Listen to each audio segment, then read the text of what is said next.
बधाई और शुभकामनाएं इतने इम्पोर्टेंट कार्यक्रम को आयोजित करने के लिए, जिसमें आज आप समग्र शिक्षक जो हैं उनको आप सम्मानित करेंगे। ये अपने में बहुत ही महत्वपूर्ण घटना है, क्योंकि जैसे पहले बताया गया कि इस प्रकार के कार्यक्रम बहुत कम होते हैं जहाँ पे जो समग्र शिक्षा को प्रोत्साहन देते हैं उनका किसी मंच पर सम्मान हो। ये वास्तव में बहुत ही सराहनीय कार्य है और उसके लिए मैं सोसाइटी को बहुत बहुत बधाई देता हूँ। इस कार्यक्रम में आए मुख्य अतिथि के रूप में हमारे गुड़गांव के सुप्रसिद्ध हमारे यहाँ के एमएलए साहब श्री सुधीर सिंगला जी, जिनका हम आदर सत्कार करते हैं, हमारे गोपीचंद जी, उनसे हमेशा हमें प्रेरणा मिलती है मिलने के बाद भी, उन्होंने गुड़गांव में बहुत सारा काम शिक्षा के क्षेत्र में किया है। इस कार्यक्रम में गुड़गांव के एडिशनल डिप्टी कमिश्नर साहब मिस्टर मीना और इस संस्था से और इस कार्यक्रम से जुड़े विभिन्न अधिकारीगण और आप सारी टीचर साहिबान जो आज इस कार्यक्रम में आए हैं, एक बार पुनः आपका बहुत बहुत धन्यवाद कि मुझे इस कार्यक्रम में आने का और बोलने का अवसर मिला। हम लोग अभी देख रहे थे कि हम लोगों ने कार्यक्रम की शुरुआत सरस्वती वंदना से की और बहुत सारे श्लोकों का यहाँ पे उच्चारण हुआ। कभी किसी ने सोचा है कि श्लोकों का और इन विचारों का या माँ सरस्वती का या माँ शारदा का क्यों किसी ऐसे कार्यक्रम की शुरुआत में हम इन मंत्रों का उच्चारण क्यों करते हैं? मैं जब कभी लोगों से पूछता हूँ, भले उन्हें मंत्रों का अर्थ मालूम हो, लेकिन इसके पीछे की जो घटनाएं हैं, इसके पीछे की जो मुख्य उद्देश्य है, भारत एक दुनिया की ऐसी सभ्यता रही है जहाँ हर क्षेत्र में किसी न किसी एनर्जी को, किसी न किसी शक्ति को किसी रूप में देखा गया है। चाहे वो बादलों की शक्ति हो, चाहे वो हवा की शक्ति हो, चाहे वो धरती की शक्ति हो, चाहे वो नेचर की शक्ति हो, हर शक्ति को भारत जैसे देश ने किसी न किसी रूप में पाया। और इसलिए आप घरों में विभिन्न प्रकार की तस्वीरें देखते हैं, उन तस्वीरों में बहुत सारे हाथ देखते हैं, बहुत सारे सिर देखते हैं, परंतु कभी आप अगर गहरे रूप से उनका अध्ययन करेंगे तो आप पाएंगे जिस चित्रकार ने भी कभी उन चित्रों को बनाया होगा, उसकी प्रेरणा में, उसके विचार में क्या रहा होगा कि उसने इस प्रकार के चित्रों का निर्माण किया। तो आप एक बड़ी विचित्र चीज पाएंगे कि हर एक हाथ में किसी न किसी प्रकार की शक्ति को दर्शाया गया है। और भारत जो देश है, भारतवर्ष जो है, ये देश शक्तियों का बहुत बड़ा उपासक रहा है। इसलिए हर एक क्षेत्र में किसी न किसी शक्ति को आवाहन करना और उस शक्ति से आशीर्वाद देना, ये इस सभ्यता की एक बहुत बड़ी परंपरा है।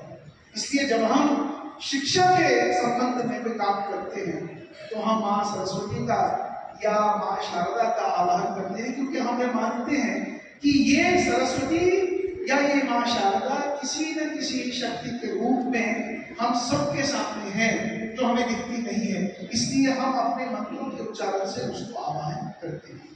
इसका एक साइंटिफिक उदाहरण मैं आपको दूं। आप सबके हाथ में मोबाइल फोन हैं। हमें आज लगता है कि शायद ये अमेरिका या यूरोप की इन्वेंशन है, लेकिन मैं आपको एक बहुत विचित्र बात बताऊंगा। आज हमारे हाथ में मोबाइल होने का सबसे बड़ा कारण ये है कि भारत के अंदर अगर 1895 के अंदर एक साइंटिस्ट ने तरंगों की खोज नहीं की होती, जिन तरंगों की खोज के आधार पर उसने 1895 में ये डेमोन्स्ट्रेट किया कि वो बिना तार के, बिना कनेक्शन के किसी चीज को कंट्रोल कर सकता है। आज दुनिया में मोबाइल फोन जो तरंगों के आधार पर चल रहा है, ये हमारे सामने नहीं होता। और ये भारत की ही एक विविधता है, भारत की ही विचारक शक्ति है, सोच की शक्ति है, जिसने दुनिया को विभिन्न प्रकार के इन्वेंशन दिए। ये आज का उदाहरण मैं आपको क्योंकि मैं कॉर्पोरेट जगत में कम से कम 25 वर्ष रहा हूँ। पिछले 10 वर्षों में, जैसे आप लोग कहते हैं हम बहुत पीछे हैं, मैं आपको एक उदाहरण दूंगा। मैं आईबीएम में था और दुनिया भर में मेरा काम रहता था। अमेरिका में सिलिकॉन वैली में जितनी कंपनीज आज आप देखते हैं, मल्टीनेशनल कंपनी, चाहे वो फेसबुक है, व्हाट्सएप है, एप्पल है, गूगल है, हम लोगों को ऐसा लगता है कि यहाँ से पिक्चर्स निकल के आते हैं। लेकिन आपकी जानकारी के लिए बता दूं, 70% से भी ज्यादा लोग जो वहाँ रिसर्च एंड डेवलपमेंट में काम करते हैं वो भारत के शिक्षा संस्थानों से पास करके उन विदेशी हमारे यहाँ के IITs, NITs के इंस्टीट्यूशन से निकलकर उन संस्थानों में काम करते हैं। यही नहीं, दुनिया भर में अब एक समस्या है कि सारे भारतीयों को तो वहाँ लेके नहीं जा सकते। पिछले 10 वर्षों में भारत के अंदर 800 से भी ज्यादा मल्टीनेशनल कंपनीज ने अपना रिसर्च एंड डेवलपमेंट भारत के अंदर खोला है, जिसमें गुरुग्राम, मुंबई, कोलकाता, पुणे, बेंगलुरु, हैदराबाद जैसे जगहों पे 4 लाख से भी ज्यादा भारतीय रिसर्च एंड डेवलपमेंट सेंटर्स में काम करते हैं। और मजे की बात यह है कि ये भारतीय लोकल प्रोडक्ट डेवलपमेंट में काम नहीं करते, ये ग्लोबल प्रोडक्ट डेवलपमेंट में काम करते हैं। और एक और मजे की बात आपको बताऊं, हम जब रिसर्च की क्वालिटी देखना चाहते हैं तो हम देखते हैं कि पेटेंट्स की फॉरवर्ड साइटेशन कितनी होती है। आप सब लोगों को जानकर ये खुशी होगी जो भारत में से पेटेंट इन कंपनीज ने किया है, और इन्हीं कंपनीज का जो पेटेंट इन्हीं कंपनीज के अंदर विदेशों में होता है, हमारे पेटेंट की फॉरवर्ड साइटेशन उनके पेटेंट के फॉरवर्ड साइटेशन के मुकाबले में कई गुना अच्छी है। और ये दर्शाता है कि भारत के अंदर की जो सोच है, जो हमारी कैपेबिलिटी है, जो हमारी कॉन्फिडेंस है, वो कितनी हाई है। अब मैं आपको कुछ हजार वर्ष पीछे ले जाता हूँ। हम लोगों को कहा जाता है कि हम बहुत पिछड़े देशों से हैं, क्योंकि जिस प्रकार का कॉलोनियल हैंगओवर आज हमारे दिमागों के ऊपर छाया हुआ है, आक्रमणकारियों ने जिस प्रकार की मानसिकता बनाई, तो हमें ऐसा लगता है। और जिस प्रकार की शिक्षा मिलती है पिछले 70 सालों में हमें मिली, उसमें एक प्रकार का विचार आया कि बाहर के लोग थोड़े एडवांस हैं। लेकिन आपको मैं एक उदाहरण दूंगा और आप हैरान होंगे। एक बहुत ही बड़े इकोनॉमिक हिस्टोरियन है जिसका नाम है एंगस मैडिसन, और बहुत बड़ी और बहुत ही फेमस पुस्तक उन्होंने रिसर्च करके लिखी जिसका नाम है कंटूर्स ऑफ वर्ल्ड इकोनॉमी। कभी आप पढ़ के पढ़े इसको, आप हैरान होंगे। 1st सेंचुरी AD से लेकर 17वीं शताब्दी तक इन महाशय ने रिसर्च किया और दुनिया के 4 बड़े खंडों में, जिसमें चीन, भारत, यूरोप और अमेरिका का उन्होंने सर्वेक्षण किया और ये पाया कि भारत का जो GDP 1st सेंचुरी AD में था वो दुनिया की GDP का 35%। आज भारत का GDP 7% है दुनिया की GDP का, लेकिन 1st सेंचुरी AD में भारत की GDP 35% थी। क्या हो रहा था भारत के अंदर? और केवल एंगस मैडिसन ही नहीं, श्रीनी कल्याण इंस्टीट्यूशन है बैंगलोर में, उन्होंने 1 सेंचुरी AD के पीछे लेके गए और उन्होंने कहा कि अगर हम 1 सेंचुरी AD के पीछे जाएं और रिसर्च करें, भारत की GDP 50% GDP थी दुनिया की। भारत के अंदर ऐसा क्या हो रहा था? आप हैरान होंगे। आज जो आप घरों में लूडो खेलते हैं, चेस खेलते हैं, स्नेक एंड लैडर, सांप सीढ़ी खेलते हैं, हमें ऐसा लगता है ये विदेशी लोगों ने यहाँ ये गेम लेके आए।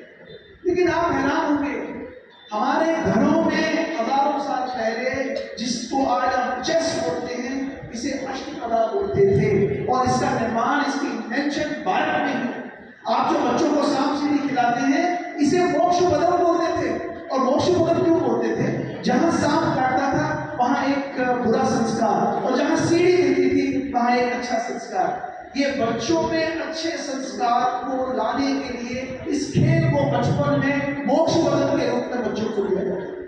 तो आपको सबसे पहले जो आज यहाँ टीचर बैठे हैं, जिन्हें कभी लगता है हम समग्र शिक्षा से जुड़े हैं, शायद हमारी वैल्यू नहीं है, आपको एक बात बताऊं, जितनी वैल्यू समग्र शिक्षकों ने इस देश में लाई है, जितना परिवर्तन और जितना रेवोल्यूशन समग्र शिक्षकों ने इस देश में लाया है, शायद ही दुनिया में किसी जगह पे।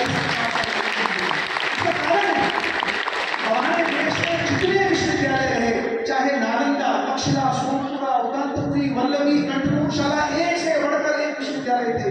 और इन विश्वविद्यालयों में जो छात्र, जो शिक्षक आते थे, देश दुनिया से पढ़ने के लिए यहाँ आते थे। जब यहाँ से जो शिक्षा ग्रहण मेहनत करके निकले थे, या तो कोई स्कॉलर बनता था या कोई साइंटिस्ट बनता था, लेकिन 50% से भी ज्यादा लोग जो इन विश्वविद्यालयों से, इन स्कूलों से, इंस्टीट्यूशन से निकलते थे, वो एक क्राफ्ट्समैन बनते थे।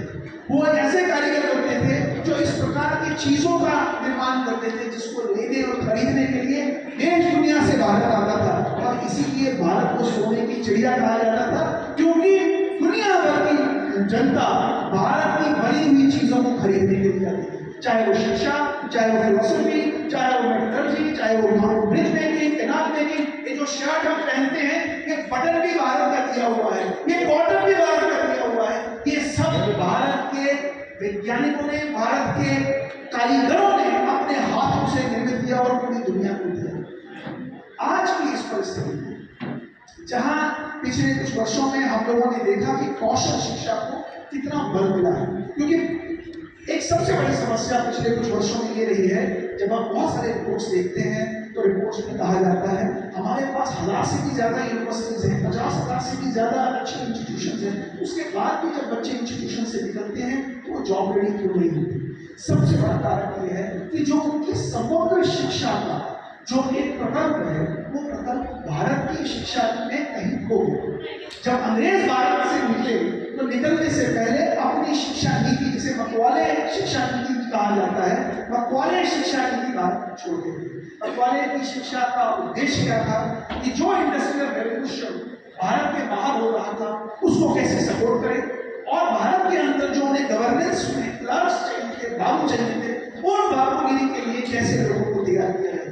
और उसके लिए इस प्रकार की शिक्षा प्रदान की जाती थी जिससे जो बताया जाए वही करना है, यानी अपने दिमाग का इस्तेमाल नहीं करना, क्रिएटिव नहीं बनना, इनोवेटिव नहीं बनना, प्रॉब्लम सॉल्वर नहीं बनना, डिसीजन मेकर नहीं बनना। और ये हमारी शिक्षा कहीं ना कहीं पे खो रही है। और इस कारण से जिस प्रकार की पद्धति शिक्षा ने पकड़ी, उस पद्धति में कहीं ना कहीं पे स्किल और वोकेशनल एजुकेशन, और स्किल जब मैं कहता हूँ, मैं केवल टेक्निकल स्किल्स की बात नहीं करता हूँ, मैं बिहेवियरल स्किल्स की बात करता हूँ। आज मेरा बच्चा जब वो 3 साल से 6 साल की उम्र का होता है, क्या वो क्रिएटिव है, क्या वो इनोवेटिव है, ये बड़ा प्रश्न आता है। हर कोई माँ बाप चाहता है कि मेरा बच्चा क्रिएटिव और इनोवेटिव हो, लेकिन जाइए आप स्कूलों में देखिए क्या होता है। आप किसी भी स्कूल में जाके देखेंगे जो मॉडल ऑफ एजुकेशन है, बच्चों को स्कूल के अंदर छोटे छोटे प्रयोग करने को देते हैं, प्रोजेक्ट्स मिलते हैं। आप सबको अपने पेरेंट होंगे, जब बच्चों को प्रोजेक्ट मिलते हैं स्कूल, जब बच्चों को स्कूल में प्रोजेक्ट मिलता है, हाथ दिल पे हाथ रख के बताइए, जब वो प्रोजेक्ट लेके घर आ जाता है, कितने माँ बाप बच्चों से वो प्रोजेक्ट करवाते हैं, और कितने माँ बाप बाजार में जाके स्टेशनरी शॉप से प्रोजेक्ट खरीद के बच्चे को देते हैं। 90% पेरेंट्स आपको ऐसे मिलेंगे जो बच्चों को बाजार में आसपास के स्टेशनरी शॉप से प्रोजेक्ट खरीद के देंगे, और उसके बाद बच्चा वो प्रोजेक्ट लेगा, उस पर अपना नाम चिपकाएगा, वो लेके स्कूल चला जाएगा, स्कूल में उसको तालियां मिलेगी और उसको प्रोत्साहन मिलेगा। आप जानते हैं इस प्रोसेस ने हमारे बच्चों की इनोवेटिव और क्रिएटिविटी को किस तरह से खंडित किया है।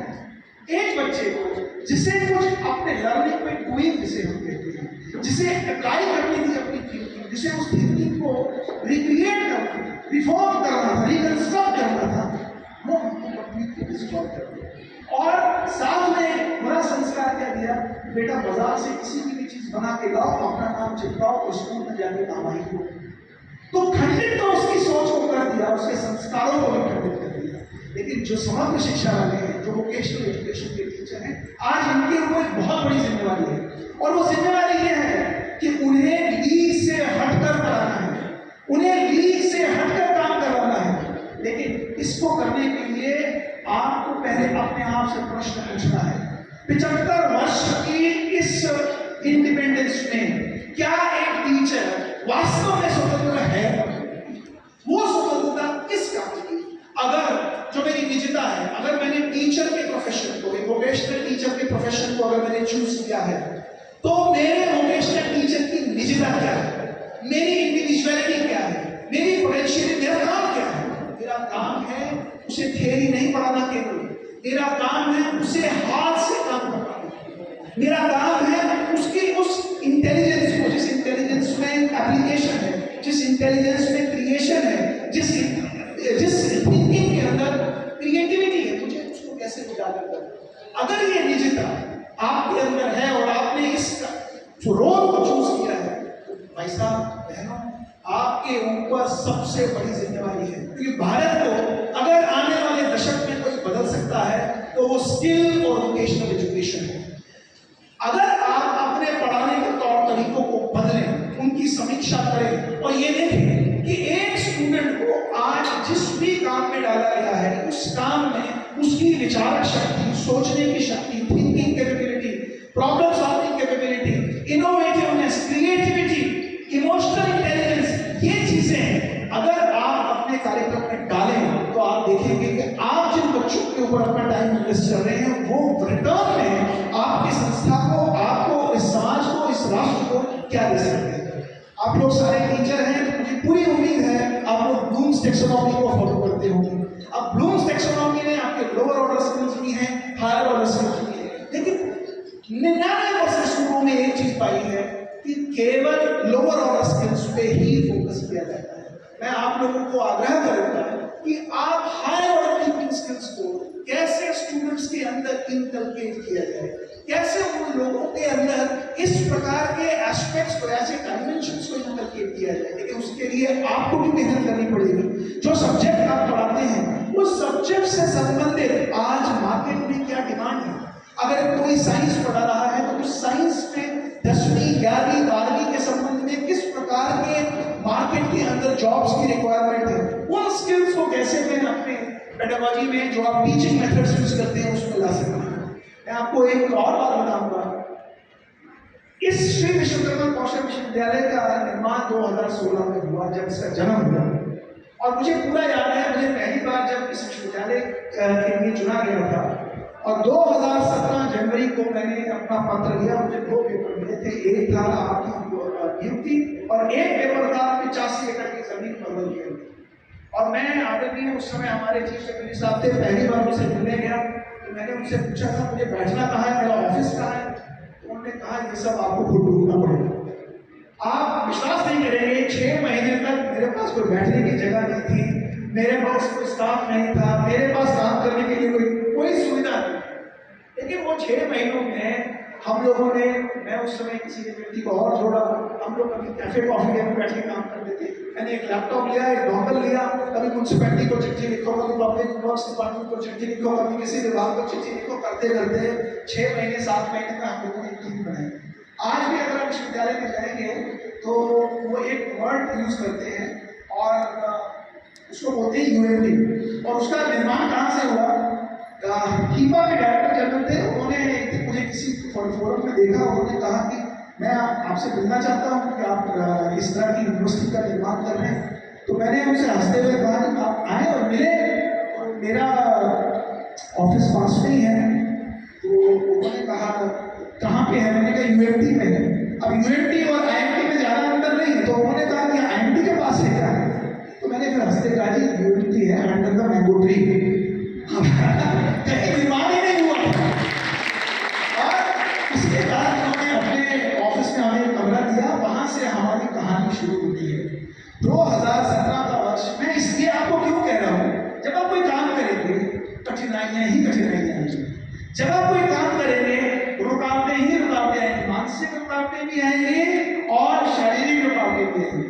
लेकिन एक वोकेशनल टीचर, एक समग्र शिक्षक के सामने इन चैलेंजेस को मैनेज करने की अगर काबिलियत है और अगर लक्ष्य स्पष्ट है कि मुझे ये बच्चों में लाना है, तो ऐसा हो ही नहीं सकता कि आप परिवर्तन नहीं ला सकते। उसके बाद जब विश्वविद्यालय के लिए हमने काम शुरू किया तो मुझे याद है मैं बहुत सारे यूनिवर्सिटी जाने जाता था, बहुत सारे सेक्रेटरी से मिलता था और सबका एक प्रश्न था, स्किल यूनिवर्सिटी की आवश्यकता नहीं है, क्यों बनाई सरकार ने। लेकिन ये हमारे आदरणीय मुख्यमंत्री जी की एक दूरदर्शिता थी कि उन्होंने 2016 में तय किया कि यूनिवर्सिटी बननी है। और मैं बीच की कहानी नहीं बताऊंगा, जिस प्रकार का प्रयोग इस विश्वविद्यालय ने बिना कैंपस में होते हुए पिछले 5 साल में किया है। आज भारत में 8 राज्यों ने स्किल यूनिवर्सिटी की घोषणा की है और 8 और राज्य हैं जो स्किल यूनिवर्सिटी पर काम कर रहे हैं। आपको जानकर ही खुशी होगी ये 16 के 16 लोग हमारे विश्वविद्यालय में आकर हमसे कंसल्टेंसी लेते रहे कि इस विश्वविद्यालय ने ऐसा क्या किया कि उनके राज्य को भी आज कौशल विश्वविद्यालय का निर्माण करना पड़ा। ये मैं आपको इसलिए कह रहा हूँ कि कौशल जो है आने वाले दिनों में विश्वविद्यालय के रूप में, स्कूल के रूप में, इंस्टीट्यूशन के रूप में बहुत आगे जाएगा। और जिन शिक्षकों ने अपना डिफरेंशिएटेड एफर्ट डाला होगा वो शिक्षक बहुत डिमांड में होंगे। उनकी जरूरत केवल उस विश्वविद्यालय और स्कूल को नहीं होगी, पूरे देश और पूरे राष्ट्र को होगी। आप जो कुछ पढ़ाते हैं केवल उसमें जो आपके करिकुलम में आपको दिया गया, सिलेबस में दिया गया, केवल उस तक सीमित ना रहे, उसकी सीमा के दायरे से बाहर भी सोचें मार्केट क्या डिमांड करता है। आज हमारे यहाँ 10वीं 11वीं में बहुत बड़ा ड्रॉप आउट है और ये ड्रॉप आउट के कारण से हमारे हजारों लाखों बच्चे शिक्षा में नहीं होते और इस कारण से उन्हें मौका नहीं मिलता कि वो आगे बढ़े। लेकिन अंतर्राष्ट्रीय स्तर पर भी अगर आप देखें बहुत सारे बच्चों को बहुत सारी ऐसी अपॉर्चुनिटीज आज इंटरनेशनल मार्केट में मिली है। अगर आप लोग अंतर्राष्ट्रीय स्तर की क्वालिफिकेशंस को भी कोई अपने अपने फील्ड में उठाए और उनको अपने किसी काम के साथ मैप करे तो आप देखेंगे इन बच्चों को बहुत प्रकार की अपॉर्चुनिटीज मिलेंगी। अंत में मैं आपको एक बात बताऊंगा, हमारे विश्वविद्यालय में अभी हम कभी विश्वविद्यालय की एनालिसिस कर रहे हैं कि पिछले 5 साल में हमारे यहाँ बच्चे कितने आए और बड़ा खुश हुआ जब किसी ने कहा कि ड्रॉप आउट्स को हमें फोकस करना है। आपकी जानकारी के लिए बताऊं, पिछले 4.5 साल में मेरे विश्वविद्यालय में लगभग 2500 बच्चों ने regular diploma, UG, PG programme में एडमिशन लिया है। आप जानते हैं इन 2500 बच्चों में 67% बच्चे कौन है? ड्रॉप आउट से। और ड्रॉप आउट की एज क्या है? 2 वर्ष से लेकर 16 वर्ष। यानी जिसने 16 वर्ष पहले भी शिक्षा छोड़ी थी और वो कुछ नहीं कर पा रहा जीवन में, वो भी आज कौशल विश्वविद्यालय में कुछ ना कुछ करने के लिए आ रहा है और उसमें हमने उनके लिए किसी न किसी प्रकार का प्रोग्राम बनाया हुआ है। दूसरी बात, हम लोगों ने सभी उद्योगों के साथ भी आज विश्वविद्यालय में आप जाएंगे तो कोई भी प्रोग्राम उद्योगों के मिलने के बगैर हम नहीं चलाते। यानी जितने प्रोग्राम आज मेरे यहाँ 2500 के 2500 बच्चे हैं, ये सारे ड्यूअल मॉडल में पढ़ते हैं। यानी अगर मैं आज ग्रेजुएशन कराता हूँ तो 6 महीने उसे क्लास में बैठना होता है, 6 महीने उसे उद्योग में बैठना होता है। यानी 6 सेमेस्टर में बच्चे 3 सेमेस्टर इंस्टीट्यूशन में और 3 सेमेस्टर इंडस्ट्री। इसका फायदा क्या है? इसका फायदा ये है जो पढ़ रहा है उसे वो उद्योग में जाके अप्लाई करता है। ये एक फायदा। यानी जब वो हर वर्ष अपनी एक लेवल पूरी करता है तो वो उद्योग के किसी जॉब के लिए तैयार हो गया होता है। अगर वो ड्रॉप आउट भी करता है तो उद्योग उसे अपने उद्योग के अंदर लेके जाता है। ये पहला फायदा। दूसरा फायदा क्या मिलता है? जितने भी बच्चे परिवार से आते हैं, गरीब परिवार से होते हैं, पैसे के होते हैं या उनका फैमिली बैकग्राउंड या एजुकेशन क्वालिटी बड़ी अच्छी नहीं होती, आप हैरान होंगे प्रत्येक बच्चे को हर महीने 8,000 से लेकर 14,000 रुपये का स्टाइपेंड मिलता है। यानी मेरे यहाँ जो बच्चे आज अगर 3 वर्ष में 1 लाख रुपए की फीस देते हैं, 30-30 हज़ार प्रति वर्ष, उन्हें उन 3 साल में 2.5 लाख से 3 लाख रुपए कमाने का मौका मिलता है। यानी वो 1 लाख रुपए फीस तो दे ही दी, लेकिन साथ में 1.5-2 लाख रुपए अपने कमाने का भी मिलता है, जिसे हम अर्न व्हाइल यू लर्न का मॉडल कहते हैं। तीसरी सबसे जरूरी बात ये आप लोगों के लिए है, हमारे यहाँ हर शिक्षक को मैंडेटरी है उद्योग में हर सेमेस्टर में 1 हफ्ता लगा। क्योंकि अगर शिक्षक ही उद्योग के साथ जुड़ा नहीं होगा, अगर शिक्षक को ही पता हो कि उद्योग में क्या चल रहा है, वो क्लास में आके बहुत इफेक्टिव पढ़ा नहीं सकता। इसलिए आपके लिए भी जिम्मेवारी है। अगर आपने अपना पीएचडी किया, ग्रेजुएशन किया तो आपने आज सोच लिया कि इसके आगे पढ़ने की आवश्यकता नहीं, तो ये सबसे बड़ी गलती है। निरंतर पढ़ते रहिए, निरंतर सीखते रहिए, निरंतर समझते रहिए, तभी हम निरंतर भारत को आगे बढ़ा सकते हैं।